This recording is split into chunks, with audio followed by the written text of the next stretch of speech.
And now, on with the show.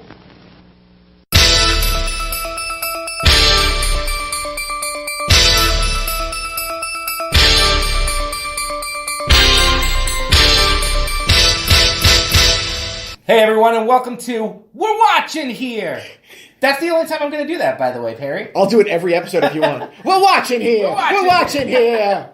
Wow, that spiked a lot on the audio. This is Opinionated Movie Talk with Chris and Perry. My name is Chris Williams. With me is my co-host, Perry Seibert.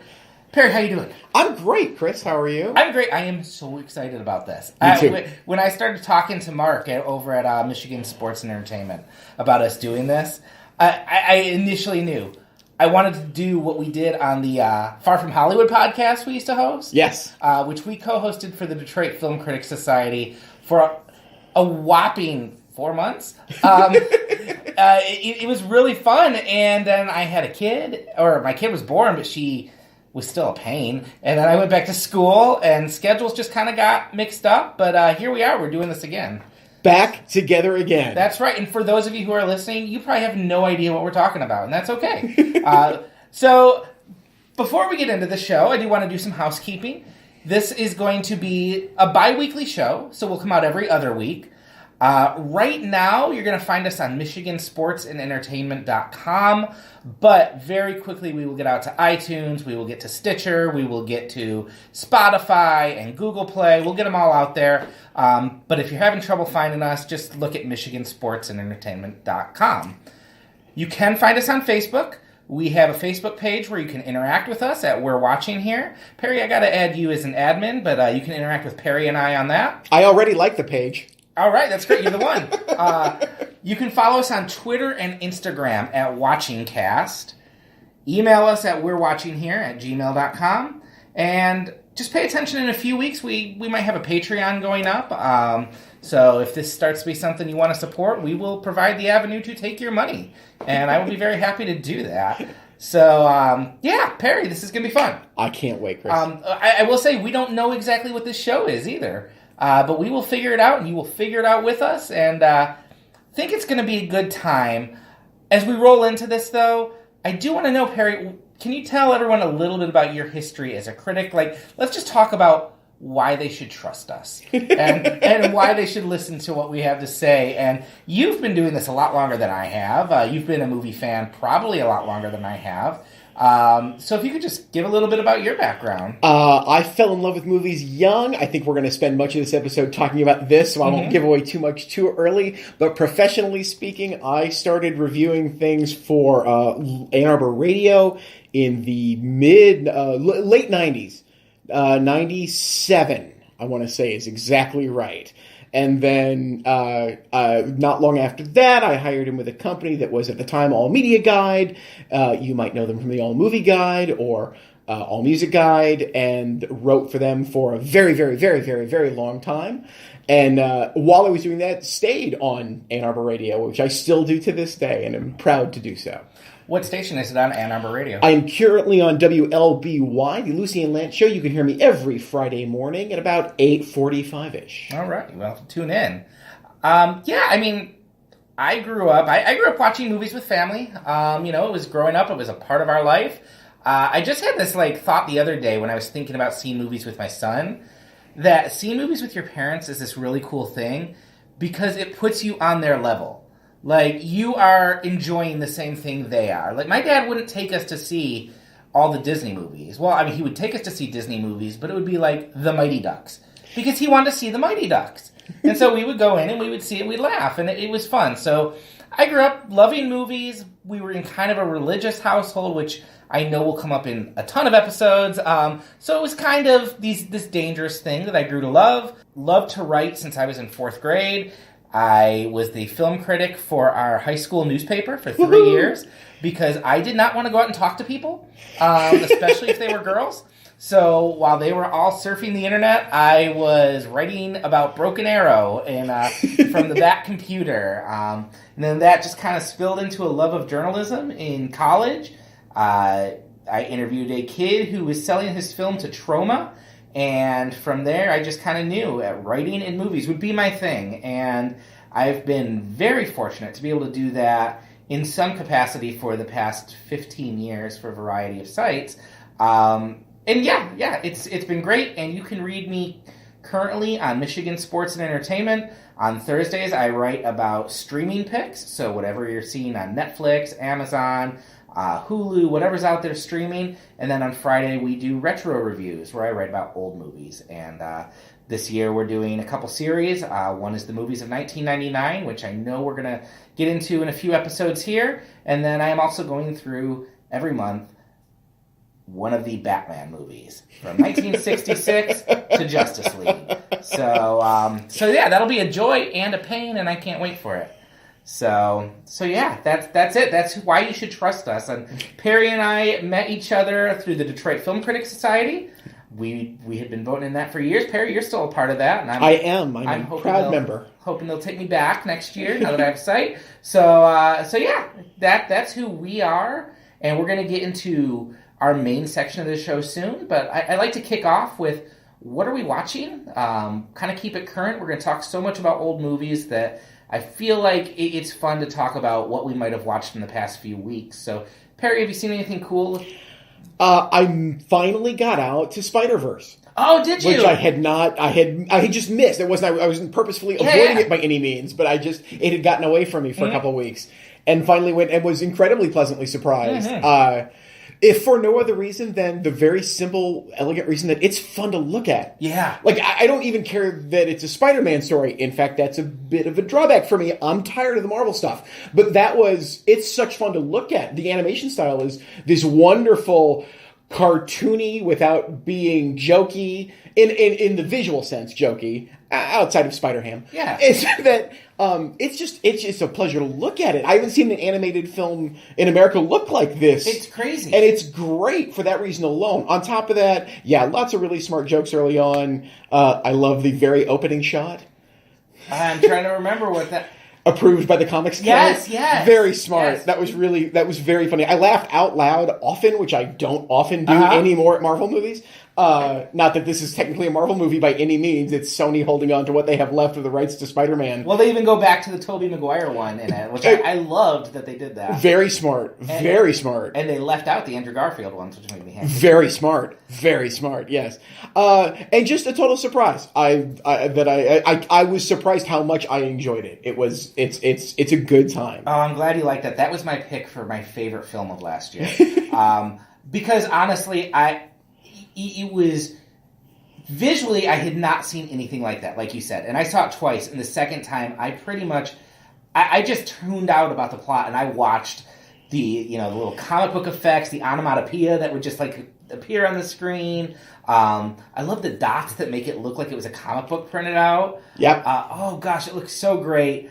And I think this is like a really good year to be a Spider-Man fan because they put out a Spider-Man game for PlayStation. I've been playing it with my son, and it is so much fun because it lets you feel what it's like to be Spider-Man. And I thought there could be no greater way of treating this character than letting you zip around the city and you get rewarded for doing good, but you still got to pay your mortgage or your rent on time, which is really cool. And then this movie comes out, and it's just...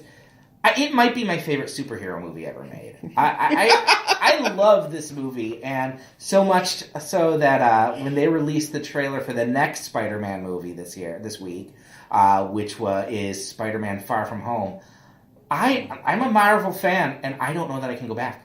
I think this ruined me for live action. Sony has ruined you for Disney. Which is so weird, because Sony has done it, and they've been like, just crap for the past few years. And yeah, I saw the trailer for Far From Home, and I'm like, well, that looks okay, but it's not Miles Morales, and he's not, like, it just feels too earthbound, the colors are too muted, and yeah, Into the Spider-Verse ruined me for live action. It was a pleasure to watch it animated. I got to admit the same thing. Mm-hmm. I'm like, this is what these movies should be for me, not being a comic book guy. I like seeing it animated. That's far preferable. It is enjoyable. The pleasure of seeing actors I like play these parts has grown stale. I'm familiar with all of them. It's not that they're bad anymore. I'm just tired of the product. There's no imagination. It's way too samey for me each time out. I don't believe that you're seeing directors' visions ever. That said, we'll get into this at another time, I'm sure. I am stunned that Fleck and Bowden made the Captain Marvel movie. I want to see it just to see what these two talky indie directors do with it. But I don't have much faith that it'll be nearly as interesting as any of their other films. I'm a shill for Marvel, so I'm excited anyway. But oh gosh, I'm so looking forward to the next Spider-Verse movie. Forget Avengers and things like that. I want Spider-Verse. I've been watching. They released 2 documentaries this week about the Fire Festival. Oh, Do you remember that whole debacle? Oh, from yes. 2 years ago? Okay, well, they put out competing documentaries. Netflix was supposed to have theirs coming out as we're recording this on Friday. And Hulu beat them to the punch and put out theirs on Tuesday. And Netflix's is just called Fire, F-Y-R-E. Hulu's is Fire Fraud. And I have watched the Hulu one. I have not watched the Netflix one yet. And it's amazing. It's really interesting stuff. I just loved the Schadenfreude when the whole Fire Festival thing came out, of watching all these social media influencers show up for their cheese sandwich. It made me laugh so hard.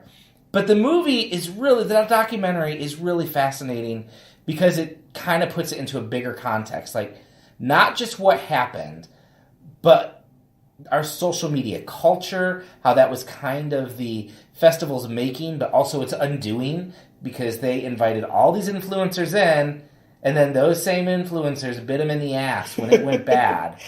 But it just unpacks the fraud that went in. They interview Billy McFarland, who is the kind of genius, that evil genius, who ran the whole thing. He's a sentient can of Axe body spray.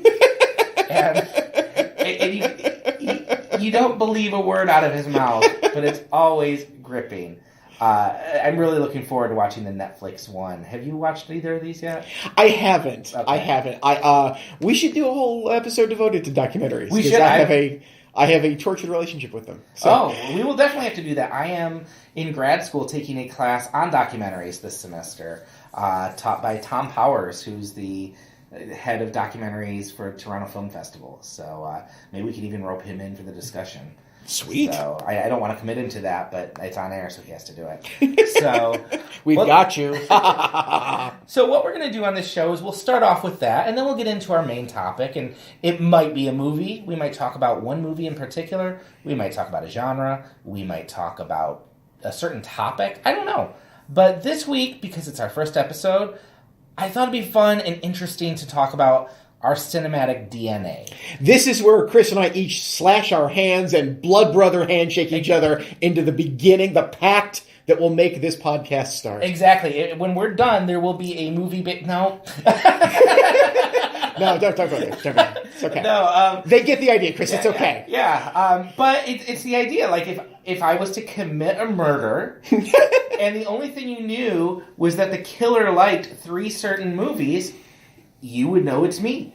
And so that's kind of the thought behind this, is what is our cinematic DNA? And really, I mean, it's the 3 movies that best describe you. And there was a number of ways we could go with this. Perry, how did you choose your 3? I originally thought I was going to do, and I still, was going to do my, what the only 3 films I've ever considered my favorite film. Okay. At any point in my life.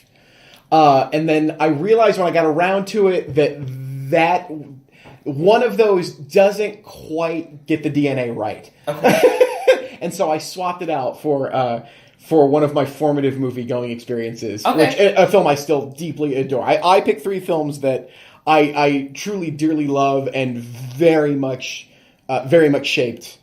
They were films that taught me what it is I love about film. Okay. I kind of went in a different route. I did the films that I think make up some part of my personality. And these are probably films I gravitate to a lot because they speak to me in a certain way. Or maybe they unlocked something in me as a person. And they kind of brought that out. So that was kind of where my mind went. But I think it's going to be really interesting to kick things off with this. So why don't you start? What was your first movie? So, There's a story I want to tell. I want to do I want to squeak in 2 others, but we'll skip that, right? We'll let that go. Okay.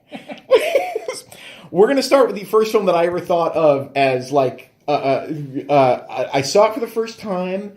I think I had to have been 12, and I saw it on VHS. I did not see it in the theater. It would have been about 1985 when I had, my parents got our first VCR in fall of 84. Okay. And I remember that vividly because I recorded every episode of Saturday Night Live that year, the one season with Billy Crystal, Chris Guest, Martin Short. A wonderful time for Saturday Night Live. And then started my own movie education at that point, because then I could start renting stuff and getting things. So the first film that I saw that I thought, oh, this is a movie that's not aimed at me, a kid, that I gravitated towards and watched and rewatched and fell in love with the dialogue and the characters was Lawrence Kasdan's The Big Chill. Okay. This is a film that means a great deal to me. To this day, I can rewatch it at any point. I accept all of the criticisms anyone wants to throw at it for being this horrific boomer apologist film. I accept all of that. I can fight it if you want and say I think it's a pretty fair assessment of any large group of friends. I have probably either subconsciously or consciously built that group of friends for myself. I have that group of friends. And I can see us all in those characters. And not that I had them all when I was 12, but obviously this film marked me in some very deep and profound way, because I still love large ensemble films.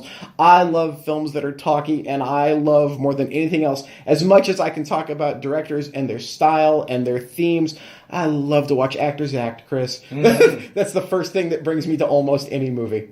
Well, I'm not going to fight you on this one because I have not seen The Big Chill. That was probably, I was like 5 when that came out, so I don't think my parents would have taken me to the theaters.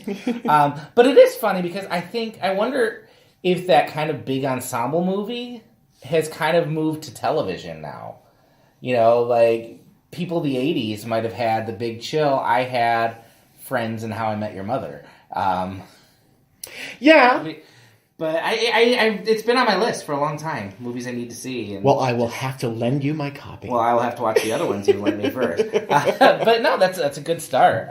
I think my first one that I had was The Muppet Movie from 1979, which is still to this day, it might be my favorite movie. It might be. Any given day, it's that or Raiders of the Lost Ark. And I kind of feel like with The Muppet Movie, I don't want to say I'm a 40-year-old man whose favorite movie is The Muppet Movie.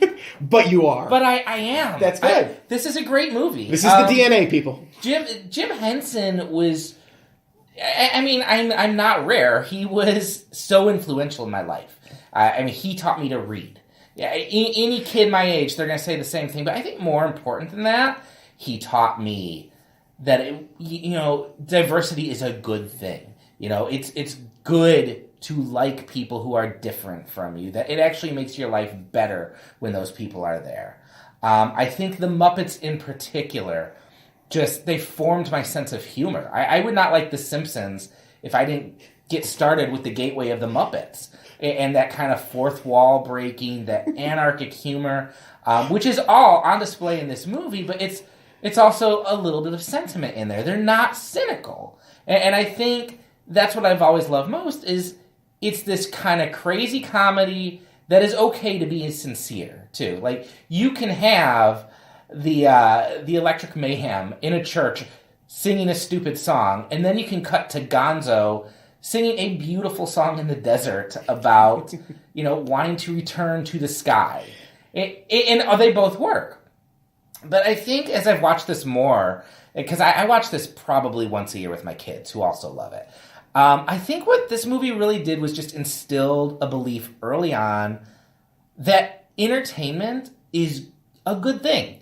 It's not trivial. It's a noble goal to say, I want to go out and make people happy. And I want to do it with this group of people who make me better. And I have fun doing that with them. And I mean, when you start getting into the background of the Muppet Movie, you find out this is a very thinly veiled biography of Jim Henson, as Kermit's kind of running from advertisers who want to use him and wanting to just do his own thing. And there's a whole song at the end of the movie that just is a celebration of, hey, we get to make a movie. And I think that's why this movie is so dear to me, is it's just this celebration of dreaming and entertaining and doing it with your friends. And yeah, I love the Muppet movie. It is my happy place movie. And Alligator. yes. It is my happy place. I have, as much as I like it, and have always been a fan. I, too, was a giant Muppets fan. And we should probably, to make this interesting for those listening and want to become longtime fans, I believe we figured this out. I'm like 5 years older than you, right? I will be 40 this year. Okay, I turned 45 in September. Okay. So we are close. We're a pop culture generation apart. Yeah. So the Muppets link that, thankfully, Yes. for the two of us. I've always been a giant fan of The Great Muppet Caper. I actually prefer that to the Muppet movie. But the Muppet movie's great. I've always loved I think the humor in The Great Muppet Caper is so good, so consistent. Oh yeah, no, I will not argue that I think The Great Muppet Caper is a funnier movie than the Muppet movie. Yeah, it is a hilarious. But yes, the Muppet movie is far sweeter, purposefully. Yes. Yeah. So yeah, Muppet movie. That was number 1 for me. That's tied into my DNA. Excellent. What's number 2? What's the second strand? The second strand comes along in 1989 when I'm a young pup of 15. I will turn 16 in September of that year. So my dad and I, after my brother was born, and my brother and you are the same age. He's 5 years younger than I am. When my brother was born, my dad took care to make sure that I was still very important and took me to my first ever Tigers game. We went to a Tigers-Indians game when I was 6 years old. And we went to a Tiger game every year. At least one every year through high school. Okay.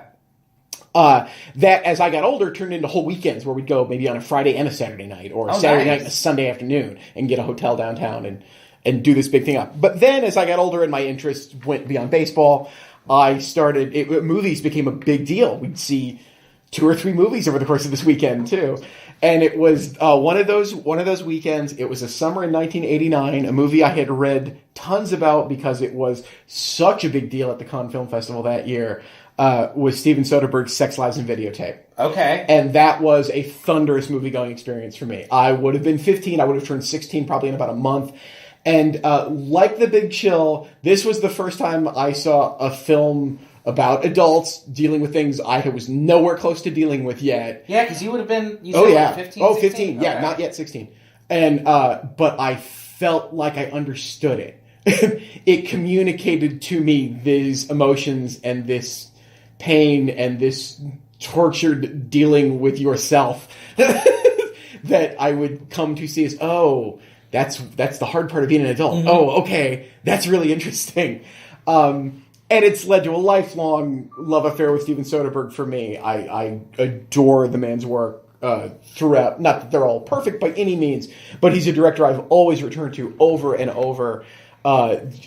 It's the first of the great triptych of James Spader's psychosexual nightmare roles. If you want to watch Sex, Lies, and Videotape, and then David Cronenberg's Crash, and then Secretary, you'll have a fabulous 6 hours on your life, and you'll understand how demented James Spader can be. So Robert California, the early years. Exactly. No, let's not talk about The Office after Carell left. But yeah, it is a film that I had the pleasure to rewatch for the first time in a few years last year when Criterion put it out. Okay. And it was a pleasure to find out I love it just as much. It's a film I know almost by heart. It's a film that once I drop in on, I realize how well I know it, and it is seeped into my DNA. I said it's a film I dearly love to this day, and it is a big part. I've always liked things like it. I like small intimate dramas. I like dialogue that is both idiosyncratic and sharp and almost minimalist. I like films that figure out how to hit the maximum amount of emotional power with the least amount of words. Even if we have to use a lot of words to get to there, I'm good when the payoff comes with very little, and that's exactly what that movie is. I just love the movie to death. That is another. I think you're gonna have all blind spots for me. I'm really worried about that. I of course have watched a lot of Soderbergh, but I have not gotten to that. That would have come out. I vividly remember going to a movie theater that was not far from here. It was the Telex 12 on Telegraph Road, and it was showing at a movie theater when I went to the movies, and I remember the title stuck in my head because, sex, and I was 10, and I'm like, what? That's a weird word. But we were going to see Ghostbusters 2. And, so yeah, my cinematic upbringing was not as great. But if you like small indie movies and movies that are very talky, I think my second one ties in very well. And this is probably not a surprise for anyone who knows me, and I definitely know it's probably not a surprise for you because we've talked about some of these movies before. For me, it's Before Sunrise. Oh. And here's the thing with Before Sunrise. Oh. It's not my favorite Linklater movie. I don't even think it's the best movie in the trilogy. But when I think about the movies that are tied most into my personality, I think Before Sunrise is so tied in with who I was becoming as a young adult, kind of what I wanted from life, what I thought about relationships. Here's a fun fact about me. I just like to ride trains across Europe and pick up women. This is Richard Linklater's 1995 film. His third film, and the first of a trilogy with Ethan Hawke and Julie Delpy. I love the whole trilogy. I think the second film is about as perfect a movie as you can get. I think it's the best film of the 2010 of the aughts. I don't know if I would go the whole decade, but it's definitely the best film of that year for me. That's a good year too. 2004. Yeah. Strong year. And I think what this love was, it is right in my wheelhouse too. Of I just love movies where people talk. I love movies where people have smart conversation, and there's just something really great about watching good actors say good dialogue, and you feel like there is an actual conversation happening. They're not just giving you exposition. They're not just giving you plot. They are giving you windows into their characters' souls. And I love that. And I'd love to sit and watch this movie and just fall back into the rhythms of their conversation. I love, as I go back and rewatch it, and I watch these movies probably once a year, how what I initially thought was just kind of a movie filmed on the fly and, let's just pick up conversations is so meticulously thought out. Yes. And just... yeah. There's that sequence in the recording booth that I love where they just are kind of, one looks at the other and the other looks away, and it's so meticulously planned out, and it's so great. And then I think we've had this conversation. If you go all the way to Before Midnight, they're fighting about the same shit they're talking about in that movie. The entire groundwork for the fight that is the last 45 minutes of Before Midnight is what they talk about in the first 15 minutes on the train. It's stunning how well that the entire series is put together. And I can't imagine there's a version of this podcast where we don't eventually talk about this whole trilogy. So, I'm sure. So I'll leave that. But I think we only have to hold out a few more years for the fourth one. I'm sure it'll happen. We'll see. I feel like when that Criterion thing came out, to me that felt like, okay, it's a trilogy. It's done. But we can save that for another episode. But what I think really gets me about this one is there's a line that Celine has in it. And it kind of...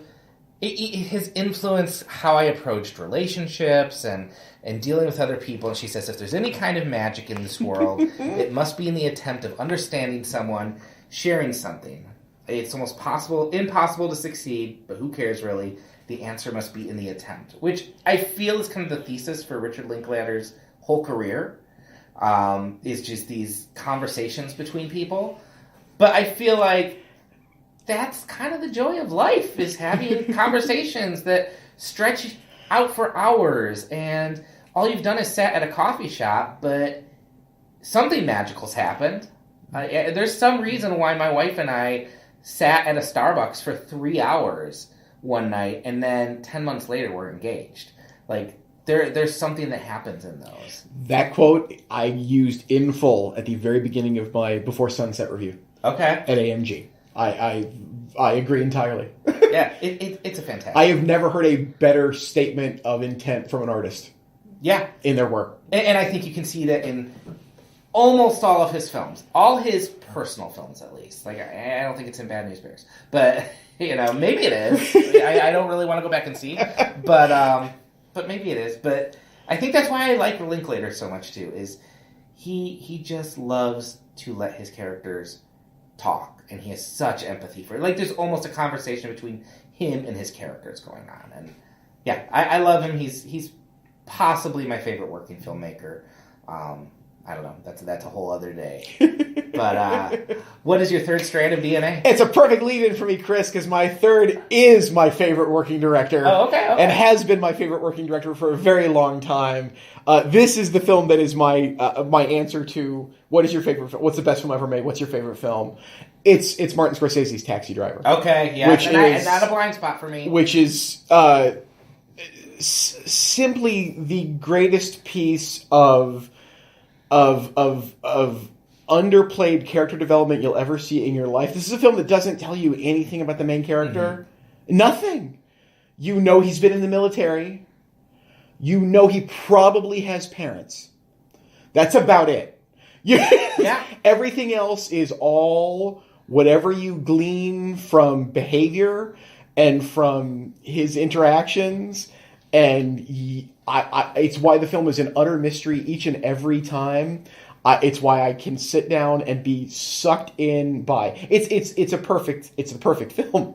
It's not the only perfect film. It's a perfect film for so many reasons. Right now on my mind is thinking about how it is the perfect collision of Scorsese's Catholicism with Paul Schrader's Calvinism. Paul Schrader, of course, wrote the script, and it's very much his story.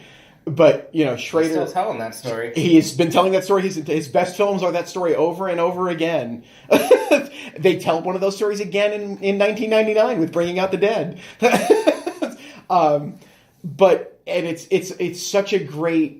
It's such a great nod to a lot of classic cinema. There's there are obvious parallels to The Searchers in it that aren't there for any thematic reasons other than Scorsese's just absorbed The Searchers and can't help but kick it back out a little bit. It's not there to show off. It's there because it's in his DNA. And now it's in mine. And that's how this beautiful art form works for generation after generation, Chris. I kind of knew you were going to pick this movie. Oh, of course. I mean, it's your profile pick on Facebook. Yes. Yeah. And it is a great movie. It's funny. I didn't see this until...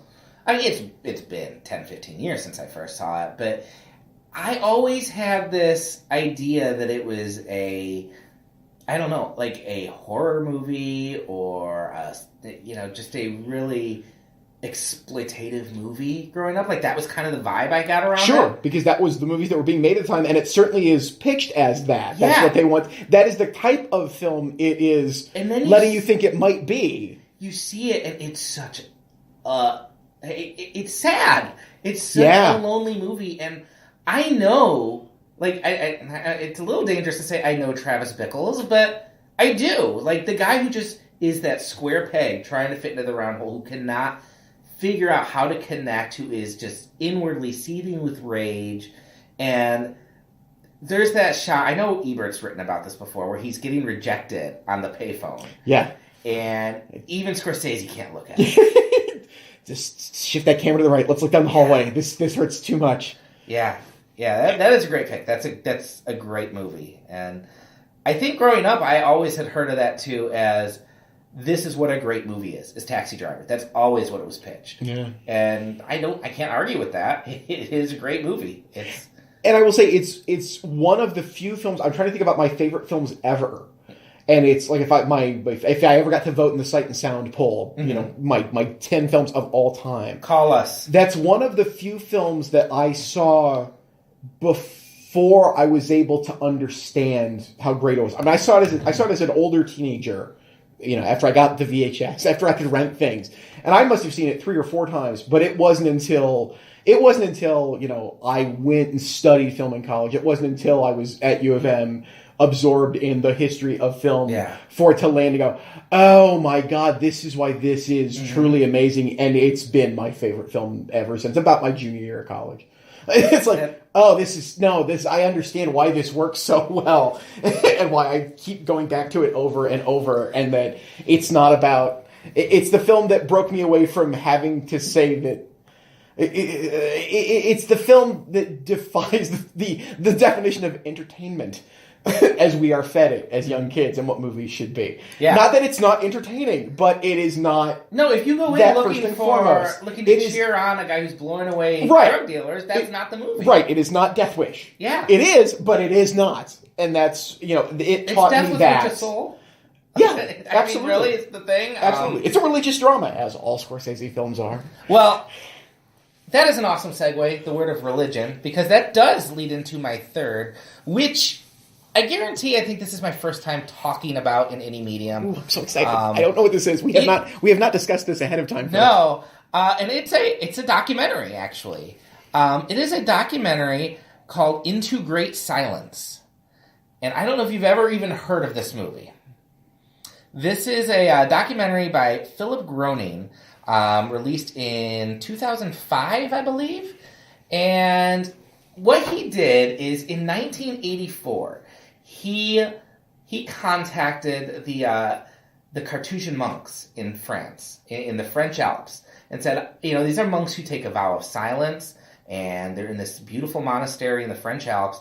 And he said, in 1984, I want to make a movie about you guys. I want to make a documentary. And they said, we have to consider this.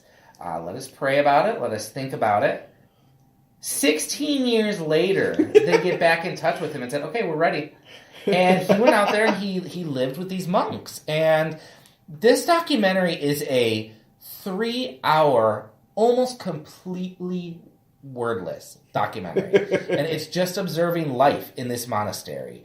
And occasionally, the monks have a time where they're allowed to be freed from their vow, so they'll talk a little bit. But for the most part, it might be just rain falling and observing the monks as they make, I think it's wine. They make very good wine.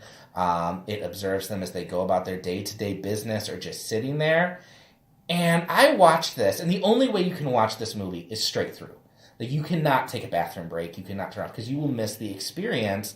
Because what it does is it opens your eyes to, being silent and introspective is hard. But when you give yourself over to it, it's a movie that I would describe as a spiritual experience. And I'm a person who's very spiritual and a person of faith. And to me, this gets beyond, the crap they call Christian movies and stuff, to say, all right, what if you just sit? What if you just sit and contemplate the universe, and you can contemplate God?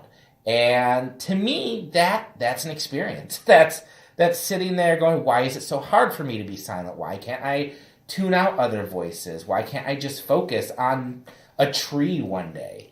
And it's amazing that we have this art form that lets us do that. That lets us just sit in silence. I mean, I guess you could go out and look at a tree, but that gives you a window into these people's lives. Who I'm never going to go to the French Alps and meet a monk, but it lets me see their life and lets me consider, this is what this vow means for them. But also in my life, it tells me, take more time, be quiet, be introspective. Think about, the fact that there is more to my life than going to work every day and putting food on the table and rushing from, home to office to home to bed. It's just a miraculous movie, honestly. It is. I've seen it once because you have to be in the right mindset, but it has never left me. It is an amazing movie. It used to be on Amazon Prime. I don't know if it's still there, but I think you can track it down fairly easy. That's great. That's Into Great Silence. It's a blind spot for me, Chris. I will have to check it out. It's a blind spot for most people. I would say, I wonder if people will go and have Into Great Silence viewing parties now. You just break out your French wine and vow of silence, and you got a party going. Netflix and meditate. So that's our cinematic DNA, and I want to hear what all of yours are, because that's going to be amazing. It's to hear what we missed or what we might need to catch up on. So email us, find us on Facebook, tweet out to us using the hashtag #CinematicDNA, and we'll get the conversation going. I'd like to read some of these on another podcast. So keep them coming. Was there anything you considered but left off?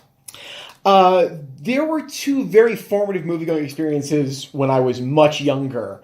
And one of the films you mentioned, which is Raiders of the Lost Ark, which is a film I still dearly love. Oh, I love it. Not so much any of the sequels, but very much the first one.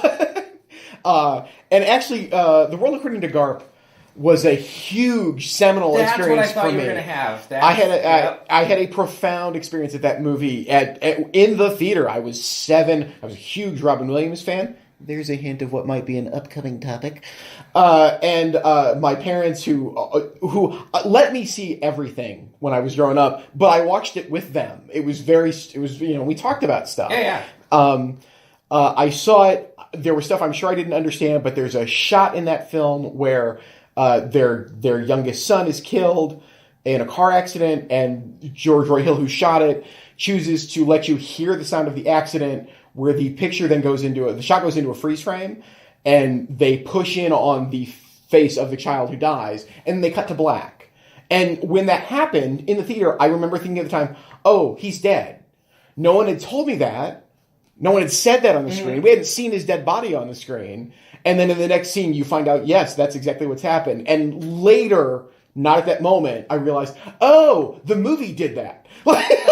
They put together sounds and images to make me understand something that they didn't show me or tell me, which, and that was the moment where like, oh, this is an art form. This is a powerful way to communicate. How old were you when that happened? When I realized a few years later. I mean, I had to have been like 11 or 12. It had to been when I started watching a lot of stuff. But the movie always stuck with. And maybe it was when I rewatched it probably on VHS. I'm willing to bet that's probably when it was. Probably the second or third time I went back to it. When you were 11, you put together what it took film theorists 4 decades to figure out. And they're actually still arguing. Yeah, but I couldn't explain it. I couldn't know how they did it. No, theory's a whole nother thing. I just realized that's what the art form can do.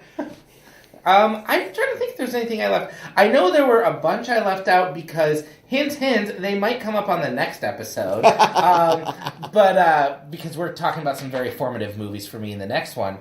But I'm trying to think if there's anything I left off. I know I debated whether to cheat and do the whole Before trilogy. Before Sunrise felt like the right one for me. I think Last Temptation of Christ. I almost replaced Into Great Silence with that. I am sure that will come up. I've written about that before and why that movie's so important to me. But it was kind of my first time understanding movies could be dangerous, and they were not just entertainment. People got angry about them, and rather than scare me, which I think was my church's intent, it made me really curious about movies. And so that's a movie that.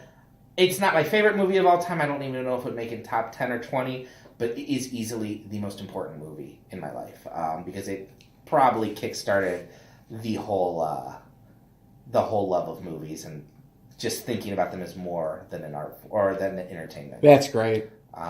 So we're going to head out in a minute, but I want to start. We started by saying, what are we watching lately? I want to talk and see what are you looking forward to? Gosh. I'll be very honest. This is a very, very, very, very cheap answer. The Criterion Channel.